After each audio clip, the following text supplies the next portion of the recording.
One night, the engines were telling old stories. "And then I got on a ship and got to Sodor," said Thomas. "Good story, Thomas," said James. "Now, Edward, do you want to tell us your first time on Sodor?" Edward thought. "Sure," said Edward, and began his story. "Back then, I was painted red. And there were more engines on Sodor.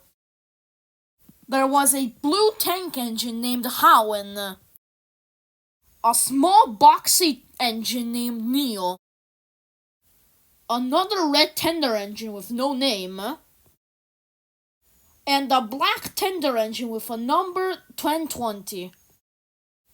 And when I arrived, they all greeted me. 'Welcome to Sodor,' said 1020. 'What's your name, young one?' said Neil. 'I'm Edward,' I said. But the red engine didn't really like me. You see, he was bigger than me, but I was an express engine, when he was a goods engine, and he always told me stuff like, 'You're too small for the expresses,' and 'Go pull goods trains, you filthy engine.' Until one day he was pulling a long goods train. It was so heavy that the fendlings collapsed, and he was told off." "Then what happened to the other engines?" asked Henry.